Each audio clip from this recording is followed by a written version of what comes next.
Assalamualaikum warahmatullahi wabarakatuh. Salam sejahtera buat kita semua. Semoga kita semua dalam keadaan sehat jasmani dan rohani, tidak kekurangan satu apapun. Amin ya robbal alamin. Oke, Mimin akan melanjutkan cerita Liontin Giok Naganya. Oke, kita lanjutkan saja ceritanya. Tapi yang belum tekan like dan mengaktifkan tanda notifikasi loncengnya, bantu Mimin terlebih dahulu menekannya. Terima kasih Tuan dan Nona. Lanjut. Bab 2445 sampai bab 2448. Di bawah metode penanaman Ye Chong yang benar, bawang hijau Yaoci ini tumbuh sangat cepat. Baru 2 hari berlalu dan tunas hijau sudah tumbuh. Apalagi kuncup kecil ini pun memancarkan aura yang lebih kuat dari daun bawang yang ia tanam di pot bunga sebelumnya. Ketika Blood Demon Star-Lord melihat tunas-tunas muda ini, matanya menjadi merah. Dia mengendus keras, namun, tidak peduli seberapa besar keinginannya untuk mendekati tunas ini, Blood Demon Star-Lord tidak bertindak gegabah. Mampu menahan godaan besar adalah rahasia kelangsungan hidup Blood Demon Star-Lord selama ini. Dia pertama kali melihat sekeliling, ada banyak pohon di puncak gunung, dan sepertinya ada orang yang bersembunyi di balik setiap pohon. Blood Demon Star-Lord kemudian menggunakan semangatnya untuk tidak takut akan masalah dan dengan hati-hati memeriksa bagian belakang setiap pohon. Butuh waktu setengah jam bagi Blood Demon Star-Lord untuk menyelinap di sekitar puncak gunung 2 kali sebelum memastikan bahwa dialah satu-satunya yang berada di puncak gunung. Raja Bintang Setan Darah merasa lega. Dia akhirnya keluar dari tempat persembunyiannya dan berjalan menuju tunas hijau. Dengan setiap langkah yang diambilnya, Blood Demon Star-Lord menarik napas dalam-dalam. Menyenangkan sekali, Blood Demon Star-Lord berpikir dalam hati. Blood Demon Star-Lord umumnya tidak akan melakukan hal berisiko seperti itu. Kali ini, godaan dari tanaman hijau subur di Yaoci terlalu besar. Blood Demon Star-Lord dengan hati-hati mengambil selusin langkah ke depan. Ketika dia hendak mendekati tanaman hijau subur di Yaoci, dia tiba-tiba merasa kedinginan. Segera setelah itu, tirai cahaya biru muncul dari tanah, menghalangi jalan Raja Bintang Iblis Darah. "Tidak, aku telah tertipu," teriak Blood Demon Star-Lord, lalu segera berbalik dan lari. Blood Demon Star-Lord tidak berhenti sampai dia melarikan diri beberapa ratus meter dan hampir sampai di kaki gunung. Inilah tujuannya sebagai manusia. Ketika bertemu dengan seseorang yang tidak bisa mengalahkannya, dia harus bersembunyi. Ketika dia bertemu dengan seseorang yang bisa mengalahkannya, dia harus membunuhnya. Itu sebabnya dia bisa hidup lama. Kali ini, jika bukan karena daun bawang di Yaoci diambil, dia tidak akan pernah melangkah lebih dekat ke Ye Chong. Dia sebelumnya mengira Ye Chong diam-diam bersembunyi di puncak gunung dan baru saja menyerangnya. Tetapi setelah melarikan diri dalam waktu yang lama, saya menemukan bahwa tidak ada jejak pihak lain yang mengejar. Namun, setelah ketakutan tadi, Blood Demon Star-Lord tidak berani mendekati puncak gunung lagi. Dia harus menyelinap menuruni gunung. Semakin dia memikirkannya, semakin ada sesuatu yang salah. Setelah berpikir lama, Blood Demon Star-Lord akhirnya menyadari bahwa cahaya biru tadi hanyalah lingkaran sihir. Faktanya, itu hanyalah lingkaran sihir yang diatur oleh Ye Chong untuk melindungi bidang spiritual. Dan lingkaran sihir ini hanya bisa menghentikan orang-orang biasa itu. Seorang seniman bela diri seperti Blood Demon Star-Lord dapat memutus lingkaran sihir setelah menghabiskan sedikit waktu. Namun, bahkan jika Blood Demon Star-Lord telah mengetahui semua ini sekarang, dia tidak akan berani kembali. Bagaimanapun, keberanian adalah suatu hal, ia memudar setelah ledakan kekuatan. Faktanya, apa yang dilakukan Blood Demon Star-Lord adalah benar. Justru karena kehati-hatiannya dia memenangkan nyawanya. Karena saat lingkaran sihir dipicu, Ye Chong sudah menyadarinya. Jika Blood Demon Star-Lord terus menghancurkan lingkaran sihir, maka Ye Chong akan langsung bergegas. Meskipun Blood Demon Star-Lord tidak berani naik, dia tidak mau melakukannya. Bagaimanapun, sesuatu yang penuh energi spiritual seperti itu sangat berguna untuk budidaya. Sial, jika itu masalahnya, maka aku akan menyebarkan beritanya, Blood Demon Star-Lord berkata pada dirinya sendiri. Ketika semua orang tahu betapa kuatnya bawang hijau ini, banyak orang secara alami akan datang untuk berbagi kue. Haha, saya bahkan mungkin mendapat manfaat ketika Ye Chong berada di kelas. Dia memperhatikan bahwa seseorang telah menyentuh lingkaran sihir. Untungnya, pihak lain tidak mengambil tindakan selanjutnya. Ye Chong menunggu di sekolah sampai akhir sekolah dengan pikiran tenang. Malam itu, Ye Chong datang ke Gunung Yanzi. Bidang spiritual tidak hancur. Ketika Xiao Miyu dan yang lainnya mendengar seseorang mendekati Ling Tian hari ini, mereka sangat terkejut karena mereka tidak memperhatikan siapapun sama sekali. Ye Chong tidak terkejut dengan hal ini. Kemudian dia memeriksa jejak-jejak di puncak gunung. Ye Chong terkejut saat mengetahui bahwa entah kenapa, seluruh puncak gunung ditutupi jejak kaki penyusup. Tampaknya penyusup ini, setelah berkeliling puncak gunung beberapa kali, siap mencuri daun bawang dari Yaochi. Ye Chong tidak tahu kenapa, namun, Ye Chong punya firasat buruk bahwa dia akan ditemukan di sini. Benar saja, malam itu, kabar tentang Yaochi yang hijau subur menyebar ke seluruh kota pelabuhan. Tidak hanya di dunia persilatan, beritanya pun tersebar di dunia fana. Big VS di semua jaringan besar mendiskusikan hal ini dengan antusias. Ada kabar bahwa daun bawang aneh tumbuh di puncak Gunung Yanzi. Memakannya bisa memperpanjang hidup Anda. Banyak ahli telah membuat penilaian tentang hal ini. Ini sepenuhnya didasarkan pada fakta tidak berdasar dan menyebarkan berita palsu di internet. Ramuan bawang hijau telah menimbulkan kegemparan di dunia maya. Beberapa ahli langsung memulai siaran langsung. Semuanya, kita semua sudah dewasa. Kenapa kita begitu tidak rasional? Makan daun bawang bisa memperpanjang umur. Ini omong kosong belaka, kata sang pakar sambil menggigit daun bawang di tangannya. Banyak pembawa berita jaringan ingin mendapatkan popularitas dan memulai siaran langsung, menunggu Gunung Yanzi. Namun Gunung Yanzi tidak semudah itu untuk didaki. Jika ingin mencapai Gunung Yanzi harus melewati pegunungan yang tinggi terlebih dahulu. Oleh karena itu, para jangkar tersebut telah menyerah sebelum mencapai kaki Gunung Yanzi. Banyak orang kaya ingin menggunakan helikopter dan alat transportasi lain untuk pergi ke Gunung Yanzi. Tetapi Pan Zhengying menghentikan mereka. Ye Chong dan Pan Zhengying sudah menyapa, dan pejabat senior dari kota Hong Kong dan kota Macau tidak diizinkan pergi ke Gunung Yanzi. Oleh karena itu, rumor tentang Gunung Yanzi menjadi lebih dapat dipercaya. Toh, masih banyak orang-orang yang cakap di kalangan masyarakat. Demi keuntungan, banyak orang yang berhasil mencapai kaki Gunung Yanzi. Di antaranya banyak sekali reporter, namun, mereka dihentikan oleh suku Yange di kaki gunung. Suku-suku ini adalah suku aborigin. Di mata masyarakat perkotaan mereka adalah suku primitif dan kemungkinan besar kanibal. Oleh karena itu, setelah dihentikan oleh suku Yange, kebanyakan orang tidak berani melangkah maju. Tentu saja, ada beberapa orang pemarah yang berkelahi dengan penduduk setempat, dan banyak terjadi pertumpahan darah. Namun orang-orang biasa ini masih mudah untuk dihadapi. Selama mereka mengandalkan masyarakat suku Yange, mereka bisa menghentikan mereka di kaki gunung. Ada banyak orang di dunia seni bela diri yang mendengar berita tersebut.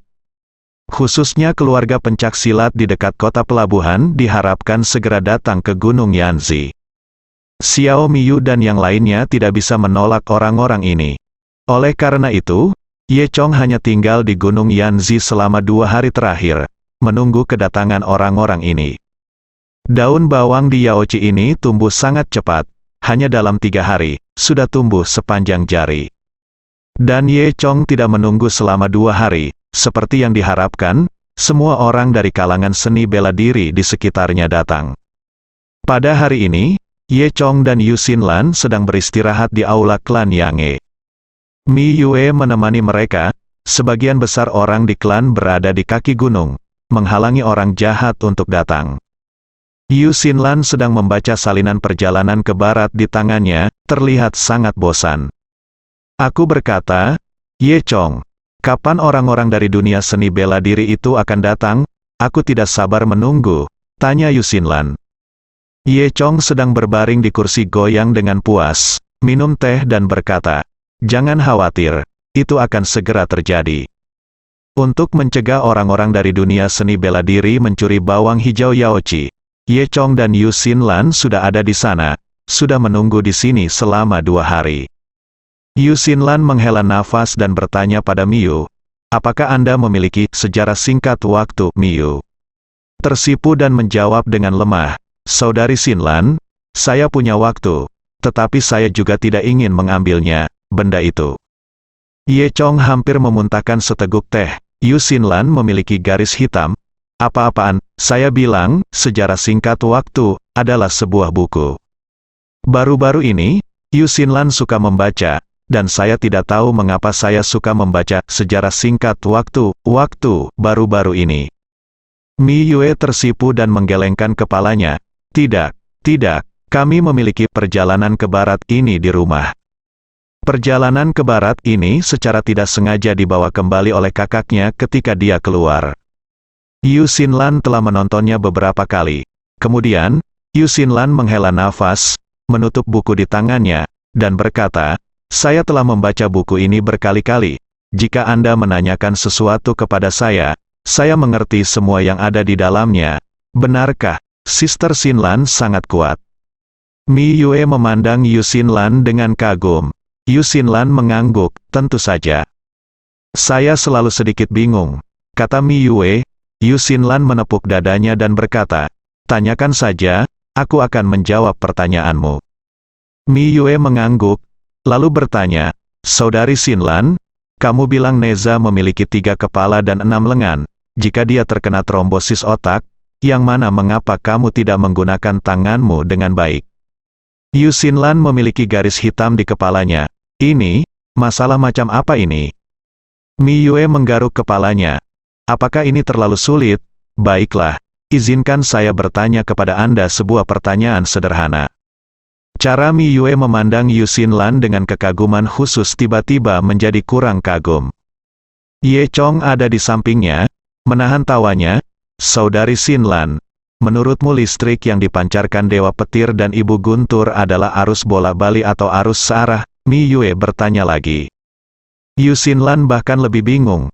Apakah ini masalah? Mata Mi Yue menjadi sangat menghina. "Saudari Sinlan, apakah kamu tidak mengetahui hal ini? Aku sudah menemukan jawabannya," kata Mi Yue. Yusinlan tersipu dan bertanya, "Apa itu? Tahukah kamu?" "Tentu saja saya tahu, ini arus searah. Karena Lei Gong dan Dianmu adalah pasangan tua dan tidak berkomunikasi," kata Mi Yue. Yusinlan hampir memuntahkan seteguk darah lama. Ye Chong sudah tertawa terbahak-bahak di sampingnya sehingga dia tidak bisa minum air apapun. Saat mereka bertiga sedang mengobrol, seorang anggota suku berlari mendekat. "Oh tidak, sekelompok orang tiba-tiba datang ke puncak gunung," kata anggota suku itu. Yusinlan mengambil kesempatan untuk mengganti topik pembicaraan. Sepertinya orang-orang dari dunia seni bela diri ada di sini. Tanganku hanya gatal, jadi aku pergi untuk menanganinya." Dengan itu, Yusinlan adalah orang pertama yang keluar. Mi Yue menggaruk kepalanya dan bertanya, "Saudara Ye Chong, mengapa saudari Sinlan tiba-tiba menjadi begitu aktif?" Ye Chong tersenyum dan menyentuh rambut Mi Yue, lalu mengikuti Yusinlan mendaki gunung. Mi Yue mengikuti selusin anggota suku yang masih menjadi anggota suku dan pergi ke puncak gunung untuk menyaksikan kesenangan itu. Ketika Ye Chong, Yusinlan dan yang lainnya tiba di puncak gunung, mereka menemukan sekelompok orang menghancurkan lingkaran sihir yang diatur oleh Ye Chong. "Ya Tuhan, ada panen yang tidak terduga." "Iya, selain ramuan daun bawang, banyak sekali tanaman obat langka di sini. Haha, enak banget. Kita harus membaginya secara merata. Tentu saja, dengan hal-hal ini, kita semua bisa melatih para master." "Haha, berhenti bicara omong kosong, cepat dan hancurkan lingkaran sihir ini. Aku tidak menyangka lingkaran sihir ini cukup kuat." Beberapa perantara orang lanjut usia terjadi diskusi yang meriah di sana. Benar saja, orang-orang ini berasal dari dunia seni bela diri, dan mereka semua memiliki kekuatan, tapi tidak banyak. Hei, kalian, apakah kalian tidak punya makanan untuk dimakan di rumah? Tidak tahu malu mencuri makanan dari rumah orang lain, kata Yusinlan. Baru kali ini beberapa orang menyadari ada seseorang yang datang dan berbalik. Ketika mereka melihat dua anak muda, Yusinlan dan Ye Chong, mereka tidak peduli sama sekali. Siapa kamu? Tanya salah satu pria botak berjubah hijau. Apakah kamu di sini untuk mendapat bagian kuenya juga? Haha, di mana orang dewasamu? Kata pria gemuk lainnya sambil tersenyum. Orang ketiga kurus, bersandar pada tongkat dan salah satu kakinya lumpuh. Gadis kecil ini cukup menyenangkan. Ayo lakukan ini, aku akan memberimu daun hijau nanti. Yusinlan mendengus dingin dan berkata, kalian orang tua, kamu sangat tidak tahu malu. Keluar dari sini, jika tidak, aku tidak akan melakukannya, tidak sopan, ya. Pria gendut itu tidak marah tetapi tersenyum, gadis kecil, nada bicaramu tidak kecil, yang anaknya sangat tidak berbudaya. Wajah cantik Yusinlan memerah karena marah, dan dia akan mengambil tindakan.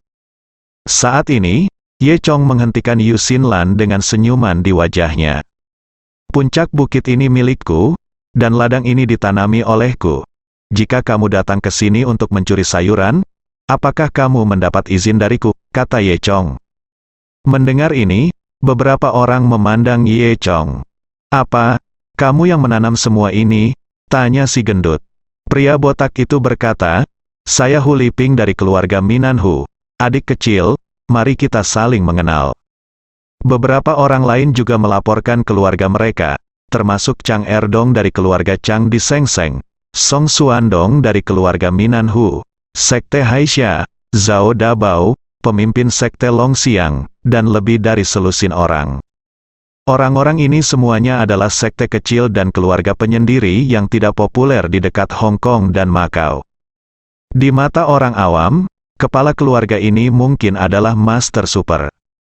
Namun di mata Ye Chong, orang-orang ini bukanlah apa-apa. Adikku, aku tidak akan mempermalukanmu. Kami ingin daun bawang ini dan akan memberimu 5 juta, kata Hu Liping. Pria gemuk tadi adalah Zhao Dabao. Dia berkata, saya ingin bahan obat itu juga, dan saya akan memberi Anda 1 juta tambahan. Ye Chong memandang beberapa orang, tidak tahu apakah mereka bodoh atau benar-benar tidak tahu. Hal-hal langka ini, harga tanaman. Kamu ingin membeli tanahku hanya dengan beberapa juta? Ye Chong berkata dengan nada mengejek di nadanya. Nada itu dengan jelas mengatakan, kalian, jangan menjual barang-barang yang belum pernah kalian lihat di dunia. Song Suandong memiliki temperamen yang panas dan paling kejam di sini. Dia berteriak, nak, lebih baik tidak bersulang dan makan sebagai hukuman. Aku akan memberimu wajah kan? Kakak Song, jangan marah, anak-anak bodoh, jadi mengapa kita harus berada di level yang sama seperti dia? Hu Liping berkata sambil tersenyum.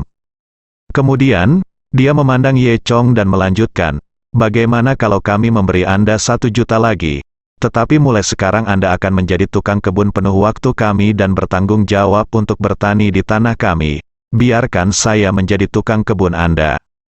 Kamu Chong mencibir, wah, anak muda, jangan cuek. Ada banyak orang yang ingin bergabung dengan kita, tapi mereka tidak punya kesempatan, kata Zhao Dabao.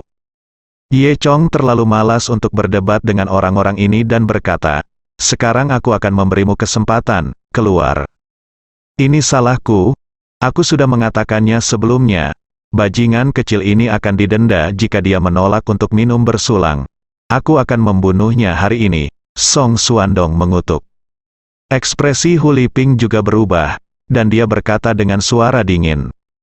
Nak, tahukah kamu siapa kami? Aku memberimu wajah kan? Katakan, siapa yang tidak tahu betapa kuatnya keluarga Minanhu saya?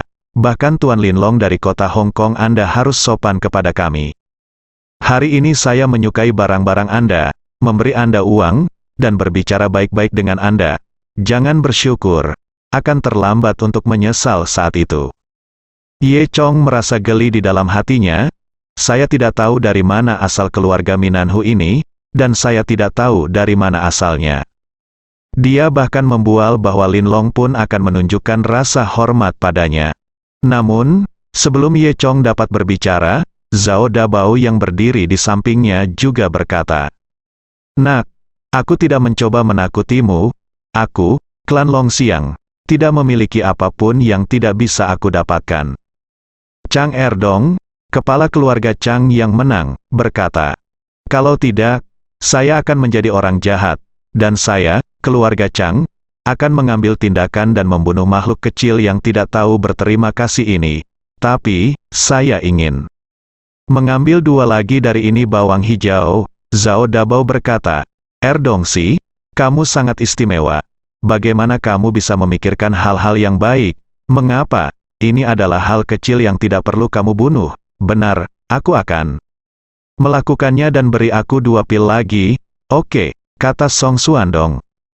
Orang-orang dari beberapa keluarga lain juga mulai bertengkar. Orang-orang ini merasa bahwa bahan obat langka dan daun bawang yaoci di ladang sebelum mereka sudah ada di ujung jari mereka. Mereka sekarang sedang mendiskusikan bagaimana membagi rampasan. Mereka sama sekali tidak menganggap serius Ye Chong. Yu Xinlan menggertakkan giginya dengan marah, "Ye Chong, biarkan aku naik dan bunuh mereka semua." Saat semua orang sedang berdebat, mereka tiba-tiba mendengar suara di langit. "Hahaha, sekelompok tikus, apa yang kamu perdebatkan di sini?" Suaranya sangat dalam, meski jauh, semua orang mendengarnya. Saat kata pertama dibunyikan, sepertinya masih di cakrawala. Dan setelah kata terakhir diucapkan, seseorang muncul di depan semua orang. Semua orang melihat seorang pria parubaya mengenakan jubah biru berdiri di sana dengan tangan di belakang punggung. "Siapa?" teriak Song Suandong. Zhao Dabao mendengus dingin, "Sepertinya kamu juga ingin berbagi kue dengan kami." "Tidak, tidak," kata pria parubaya itu sambil tersenyum. Zhao Dabao berkata, "Sebaiknya tidak, Anda cukup sadar diri. Saya di sini bukan untuk membaginya dengan Anda. Saya ingin semuanya di sini," pria paruh baya itu melanjutkan. Mendengar ini, semua orang menjadi gempar. Song Suandong mengutuk dengan keras, "Siapa kamu? Nadamu sangat keras. Kamu tidak tahu bagaimana hidup atau mati? Tahukah kamu betapa kuatnya keluarga Changku?" Chang Erdong berkata, "Saya pikir kamu sedang mencari kematian." Zhao Dabao mencibir, "Jika kamu tidak ingin mati, keluar dari sini sekarang."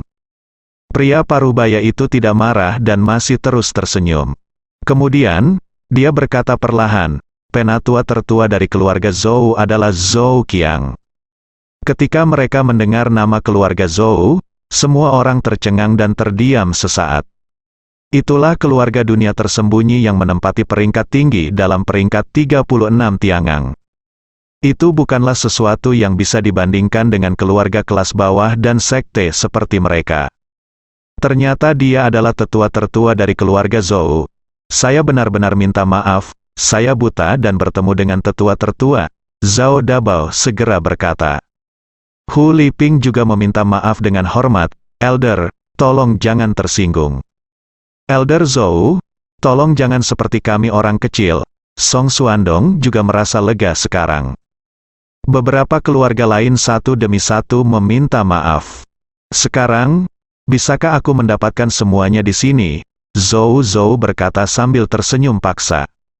Tentu saja, jawab semua orang. Zhao Dabao dan Hu Liping begitu ketakutan hingga berani bersaing dengan keluarga Zhou. Sudah bagus jika Anda bisa menyelamatkan hidup Anda. Jika sekte dan keluarga dihancurkan, apa gunanya bahan obat ini? Zhou Qiang sangat puas dengan sikap semua orang. Dia mengangguk, "Bagus sekali. Tunggu sebentar, tanah ini milikku." "Apakah saya setuju?" kata Ye Chong. Semua orang memandang Ye Chong. Zhao Dabao dan Hu Liping saling memandang dengan kaget, berpikir bahwa ini benar-benar anak yang bodoh. Zhou Qiang mengangkat kelopak matanya dan memandang Ye Chong dari atas ke bawah. "Nak, apakah kamu tidak ingin hidup lagi?" Zhou Qiang bertanya. Ye Chong mencibir, "Kaulah yang tidak ingin hidup, kan?" Zhou Qiang terkekeh dan berkata, "Itu benar. Kamu mungkin tidak tahu reputasi keluarga Zhouku. Tidak mengherankan jika kamu tidak mengetahuinya. Ye Chong berkata, apakah ada sesuatu yang tidak kamu ketahui? Bukankah keluarga Zhou berada di peringkat 35 di antara 36 keluarga tersembunyi? Saya bahkan tidak meremehkan 10 keluarga teratas.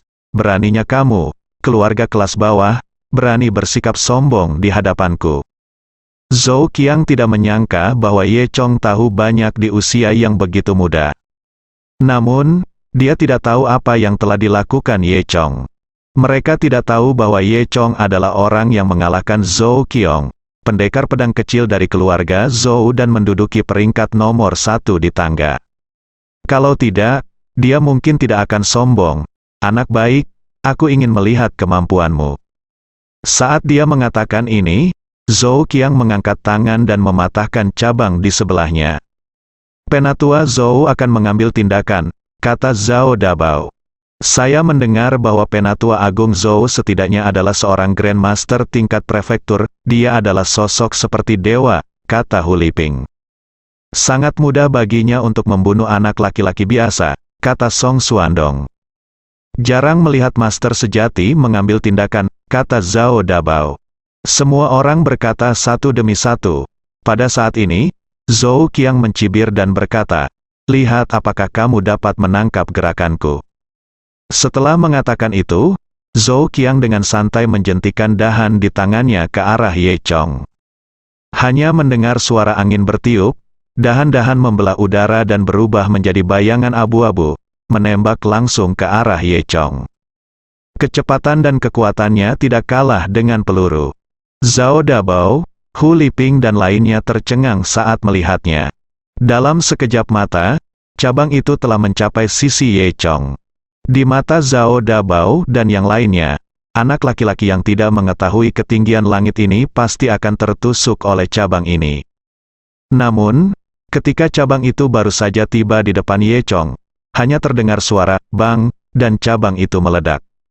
Tidak ada yang melihat apa yang dilakukan Ye Chong, dan cabang-cabangnya berubah menjadi bubuk. Semua orang terdiam. Pada saat ini, Zhao Dabao, Hu Liping dan lainnya menemukan bahwa Ye Chong sangat kuat. Untungnya, mereka tidak melawan Ye Chong sekarang. Zhou Qiang memandang Ye Chong dengan heran. Saya tidak menyangka seorang anak muda bisa memiliki karakter moral seperti itu, komentar Zhou Qiang. Yu Xinlan mendengus dari samping. Kamu benar-benar pria yang mengandalkan masa tuanya. Zhou Qiang mengabaikan Yu Xinlan dan melanjutkan ke Ye Chong. Nak, aku juga orang yang menyukai bakat. Melihat betapa baiknya kamu. Sayang sekali jika mati. Jika kamu berlutut dan memujaku sebagai gurumu, aku bisa melupakannya. Selain itu, aku juga akan memberimu apa yang telah aku pelajari sepanjang hidupku. Bagaimana? Peluang? Bagi keluarga seperti Zhao Dabao dan Hu Liping, terus terang, ini hanyalah peluang untuk naik ke puncak. Mereka semua memiliki 10.000 keinginan di dalam hati mereka untuk memberikan generasi muda dari keluarga mereka kepada seorang master sebagai murid magang. Namun, Ye Chong menolak Zhou Qiang tanpa ragu-ragu. Dengan kemampuanmu, lebih baik jangan menyesatkan orang lain, kata Ye Chong. Mendengar ini, Wednesday Qiang menyipitkan matanya dan tampak murung. Wah, menurutmu bagus sekali kamu menahan pukulanku. Sejujurnya, aku sama sekali tidak menggunakan kekuatanku yang sebenarnya. Jika kamu terus keras kepala, jangan salahkan aku karena bersikap kasar. Aku akan menggunakan kekuatanku yang sebenarnya, kekuatan telah berurusan denganmu. Kata Zhou Qiang saat tubuhnya memancarkan aura tirani. Bahkan Zhao Dabao dan orang lain yang berdiri di belakang Zhou Qiang dapat merasakan tekanan dari momentum ini. Namun, Ye Chong tidak memiliki intuisi tentang hal ini dan berdiri di sana seolah-olah tidak terjadi apa-apa. Setelah itu, Zhou Qiang berjalan menuju Ye Chong langkah demi langkah. Nak, izinkan saya bertanya lagi. Apakah Anda ingin berlutut? Suara Zhou Qiang menjadi lebih kaya. Ye Chong mengangkat bahu. Ayo, biarkan aku melihat kemampuanmu. Mencari kematian, kata Zhou Qiang. Begitu dia selesai berbicara, Zhou Qiang sudah dekat dengan Ye Chong. Lalu, dia menamparkan Ye Chong dengan telapak tangannya. Ye Chong mengangkat tangan untuk menemuinya. Hanya terdengar suara bang dan tinju serta telapak tangan saling bertabrakan. Kekuatan kedua orang itu bertabrakan, menimbulkan suara yang teredam. Zhou Qiang merasakan kekuatan dari Ye Chong, dan itu tidak lebih buruk dari dia. Sebelum dia terkejut, tinju Ye Chong memukulnya. Rabu Qiang dengan cepat menolak. Dalam sekejap, kedua orang itu mulai bertarung satu lawan satu. Awalnya, semua orang masih bisa melihat dengan jelas pertukaran tinju antara keduanya. Setiap pukulan dan setiap telapak tangan sangat kuat, mengeluarkan suara dentuman. Kemudian, kecepatan kedua orang itu menjadi semakin cepat, dan semua orang tidak dapat lagi melihat dengan jelas. Zhao Dabao, Hu Liping, Song Xuandong dan lainnya semuanya tercengang. Ternyata anak ini kuat sekali. Dia benar-benar bisa melawan Grandmaster. Beberapa dari mereka kini merasa takut. Saat mereka berbicara, Ye Chong dan Zhou Qiang sudah saling bertarung. Semua orang hanya bisa melihat dua sosok hitam, dan terdengar suara, bang bang bang. Tanah di bawah bayangan hitam telah terkoyak oleh kekuatan tersebut. Setelah sekitar 10 detik, bayangan hitam terbang keluar dari kelompok pertempuran dan menabrak pohon besar di belakang. Tidak berhenti sampai ia menghancurkan 3 pohon besar. Semua orang melihat lebih dekat dan melihat bahwa orang yang tersingkir tidak lain adalah Zhou Qiang. Zhou Qiang tampak sangat malu. Punggungnya ditutupi puing-puing pohon, dan darah mengalir dari sudut mulutnya. Grandmaster yang agung dipukuli seperti ini, Yiku Yue melihat. Ye Chong lagi, tidak terjadi apa-apa, awan tenang dan angin sepoi-sepoi. Bahkan tidak ada debu di pakaiannya. Apakah kesenjangan antara kedua orang itu begitu besar? Zhou Qiang tidak lagi terlihat setenang sebelumnya, dia terkejut dan marah. Dia juga sangat terkejut dengan kekuatan Ye Chong. Dia tidak menyangka bisa memiliki kemampuan seperti itu di usia yang begitu muda. Yang membuatnya marah adalah sebagai anak tertua dari keluarga Zhou, kapan dia pernah mengalami penghinaan seperti itu? Meskipun keluarga Zhou berada di peringkat terbawah dalam daftar 36 Tiangang, mereka masih ada dalam daftar. Dan Zhou Qiangnya benar-benar dipukuli sampai muntah darah oleh seorang junior. Ini tidak bisa dimaafkan. Zhou Qiang mendengus dingin. Nak, kamu lebih baik dariku, jadi jangan salahkan aku karena bersikap kasar. Setelah mengatakan itu, Zhou Qiang mengeluarkan pedang panjang. Lihat, Penatua Zhou akan menggunakan pedangnya, kata Zhao Dabao. Saya mendengar bahwa keluarga Zhou adalah keluarga pendekar pedang dengan ilmu pedang yang luar biasa. Generasi muda dikenal sebagai pedang kecil abadi, kata Hu Liping. Iya, sepertinya Penatua Zhou akan mengambil tindakan. Anak ini sudah mati kali ini, kata Zhao Dabao. Iya, perjalanan kita kali ini tidak sia-sia. Kita bisa melihat ilmu pedang keluarga Zhou. Ini adalah perjalanan yang berharga, kata Song Xuandong. Saat beberapa orang membicarakannya, Zhou Qiang memegang pedang di tangannya dan terus menuangkan qi. Kemudian, Zhou Qiang berteriak keras dan melemparkan pedangnya ke udara. Detik berikutnya, pedang panjang yang semula tiba-tiba terbelah menjadi puluhan pedang panjang yang identik, yang membuat pusing. Di udara, pedang panjang ini mengelilingi kota dalam lingkaran besar, dan ujung pedang mengarah ke Ye Chong. Pergi, teriak Zhou Qiang. Sebelum dia selesai berbicara, pedang panjang itu tiba-tiba melesat ke arah Ye Chong seperti anak panah dari talinya.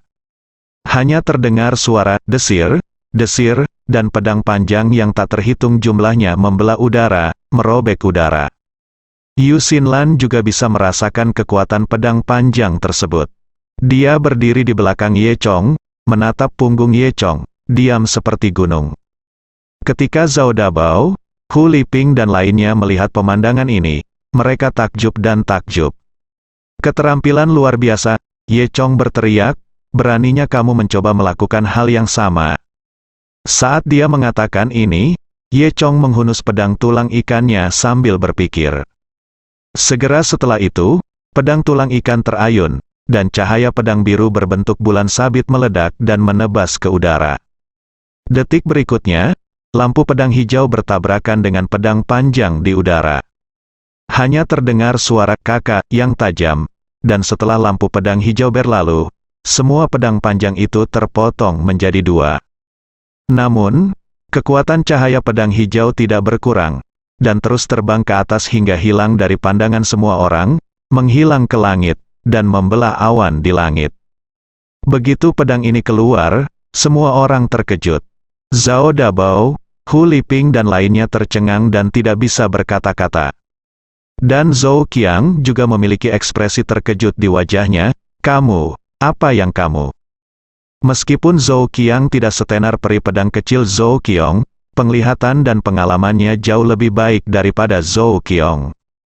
Ye Chong juga pernah menggunakan pedang ini di depan Zhou Qiong sebelumnya, tapi Zhou Qiong tidak menyadarinya. Tapi sekarang, Zhou Qiang bisa melihat dengan jelas.